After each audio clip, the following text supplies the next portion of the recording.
What is up, guys, gals, and book nook pals? It's Pluck the Bunny with another book nook unboxing, and today we're taking a look at the new MiniCity Napoleon book nook. This is from their Max series, so it's going to be a little wider and a little shorter, and, you know, usually there's some pretty grandiose scenes. It goes along with their Beyond Library Max and their Library of the Gods Max. This was a requested set. Someone had asked me to do this, and other people who had built it said the community would appreciate it, so here we are. What's cool about this is I was able to speak with MiniCity and get some insight from their design team as to what their inspiration and their narrative was for this book nook. So this was actually inspired by the painting Napoleon in his study, and I'm going to try and put that right here if I can. It is a 2-level design. On the top level, it has his study, and the bottom level, it's got a battlefield, like a 3D map of a battlefield. It is meant to capture Napoleon's strategic vision, blending elegance and functionality, focus and creativity, and turning work into decisive action. So I think that's pretty cool, just to get a little bit of insight as to where they're coming from, what they were trying to accomplish in visual narrative. I actually love hearing the stories behind book nooks, and Navarone is really good about that. We got to see some cool stuff from Mini Alley with Tay-Charge and his explanation of his designs, as well as with MiniCity, specifically the Beyond Library Max is based off of a real location, a private library, and I think that makes it even cooler. So we take a look. This is a chunky boy. This is a big guy, 2.5 millimeter thick boards, and yeah, this is a big boy. So let's take a look at what we got here.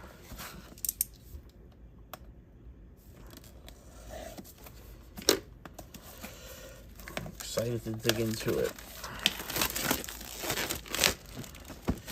Now, I like MiniCity packaging. They have good, like, boxes, a nice texture to this box. It's like coated. And oh, and this one, the sleeve actually came off easy. I was gonna say the only thing I don't like is the sleeves always get stuck. But again, one thing I've learned on this channel is not to say anything before it happens, because the opposite usually happens. All right, so opening it up. All right, first of all, this is the first MiniCity kit I've seen with a bound book. So we're getting into a Navarone level of detail here, which I love. And I mean, that's a solid book. So as usual, fully rendered designs here, lots of different colors. Everything's in color, so you can see what goes where. I'm seeing lots of levels here, So this is pretty cool. Now let's take a look at this lighting package, because they've been getting a lot better with their lighting here. And again, this is starting to get into a Navarone territory, which is great, because the price point for MiniCity is right there in the middle. And so if we can get the premium quality of an Navarone kit with a price point that's closer to some of the other manufacturers, that might make this a front runner in the field. We've got 14 different LED setups here. I'm seeing fairy lights, I'm seeing strip LEDs, and I'm seeing regular LEDs. Battery box with a touch switch. I do like how they made it look like they're connected. The LED light set, some decals, some stickers. That's that crappy tape for the wiring. Glue, an emery board, a set of tweezers, and a little mini mallet. You know, taking a look at these instructions, what I do really like about MiniCity is they break their kits up into sections, so you can kind of, you know, piecemeal it, and if you want to stop, you can stop at a reasonable location. I'm going to show you what you're going to build in each step. I do think that it's neat that they have tips, so in tricky areas, you're going to get a little bit of guidance.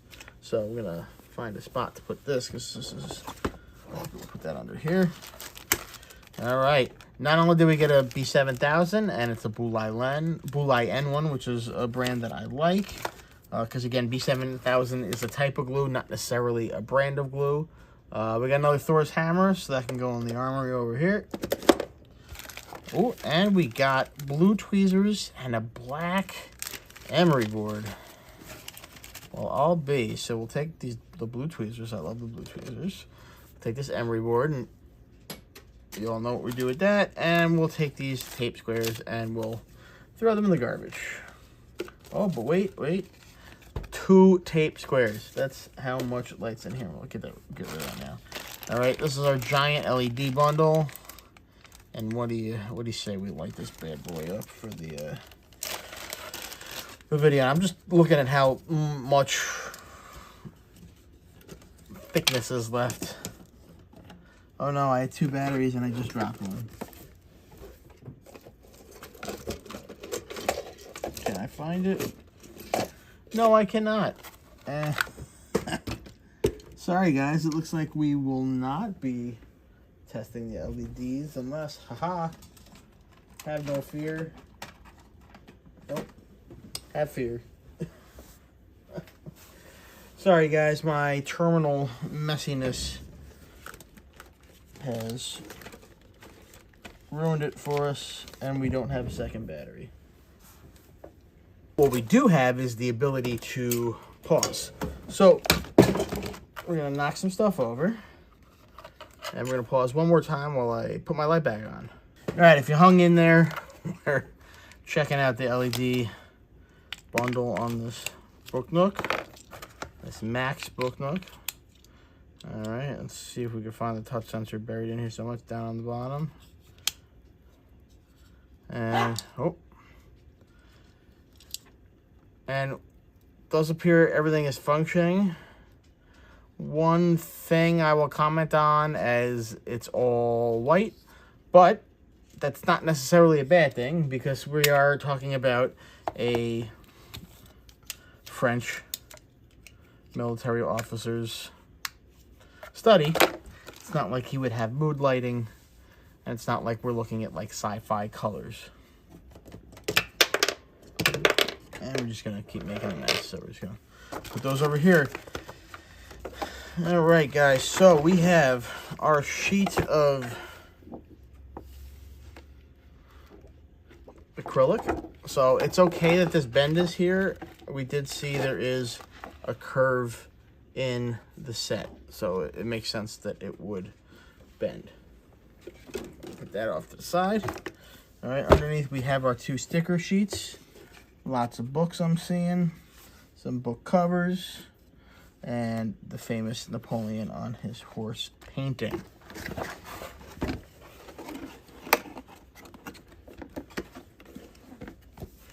All right, let's take a look at the meat and potatoes here.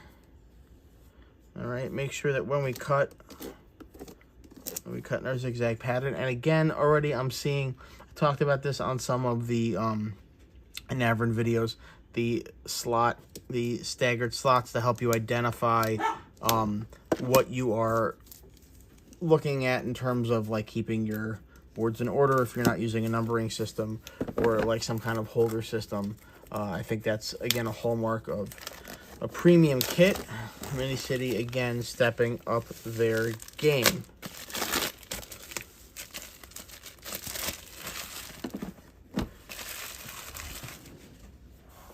And I don't know if you've heard it once or twice or 3 times, but my dog is deciding to sporadically bark.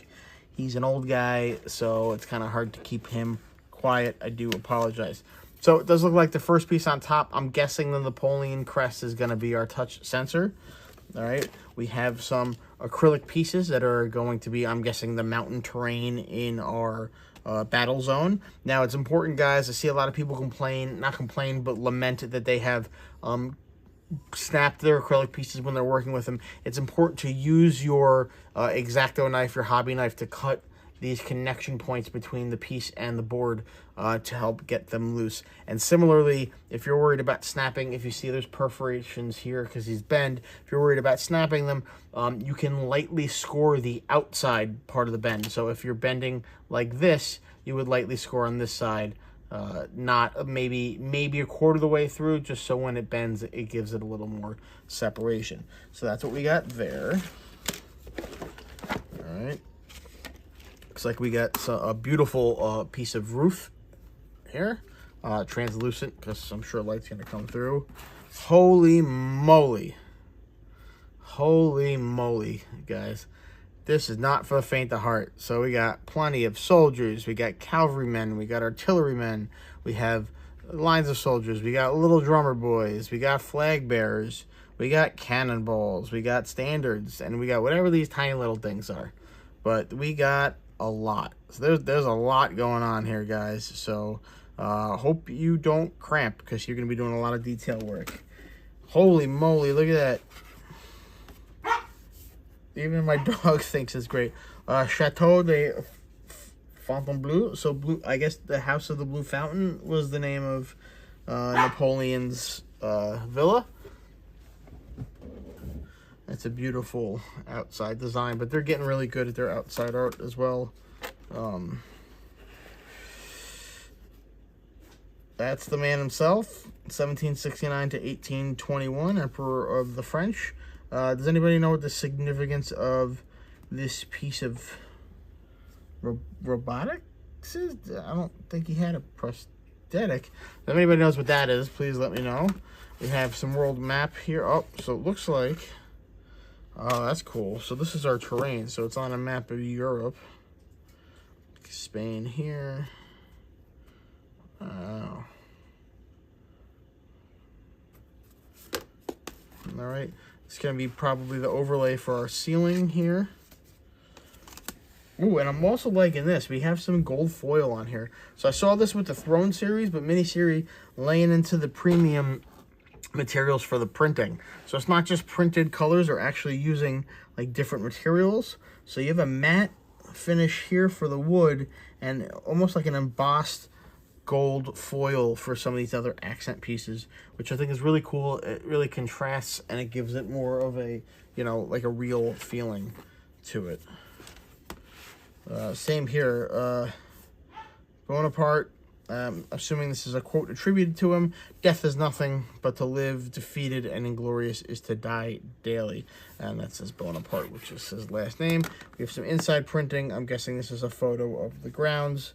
This will be our battery pack right here, and of course some background imagery. So they use the outline style for indexing. So I've talked about this in some kits. A lot of times we'll see when they want you to glue something to a wall. Once again, sorry guys, the Amazon delivery drivers somehow don't follow my filming schedule, and my dogs took umbrage with that. That's what you get when you film only live and you don't dub your audio in at the end. So anyway, I talked about in the past how a lot of times when they want you to attach things to a wall, the companies will just not print the graphics in that specific area, and that gives you a raw edge, raw surface to glue your objects onto and to index them. The downside to that is if the index doesn't perfectly match the piece, or your alignment is not 100%, you do get some weird bare spots on the wall. So another way that the companies do that is through the outline style. So this is a very shallow, very thin laser etched line, and that will be your index for where to put that piece.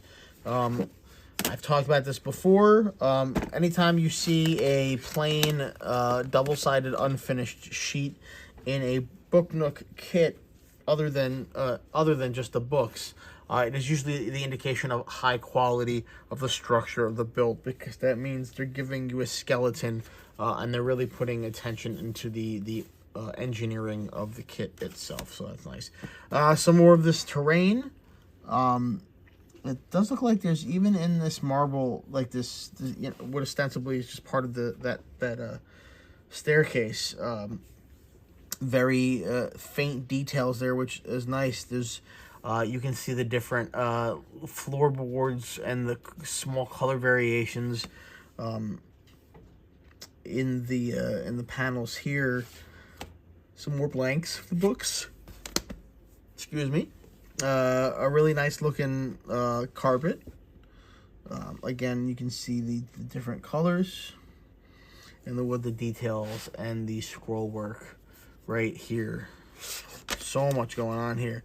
This is going to be our furniture, some upholstered furniture. It looks like we have a matching set here. And based on the structure of this gate, I have a feeling that these doors are going to open and close. I think we're going to have some functional moving pieces in here. Not motorized, but moving. Really cool marble effect here. So we have the white marble and the blue marble. It's a cool pattern. You can see they did some overprinting here to make sure it goes all the way off to the edge. And you have an organic end, which is a nice detail. Because if they gave it a hard edge to the printing, you might have some white lines on the outside, and that would take some of the realism out of it. I mean, obviously, this is going to be a flat 2D design, but even so. Tons of architectural pieces here, lots of column supports, columns where the printing implies dimensionality, which I think is really cool, and some more marble pieces down below with another ornate golden. Is that a chair down here? What do you guys think? Is that a chair? Bench, footstool, another one up here.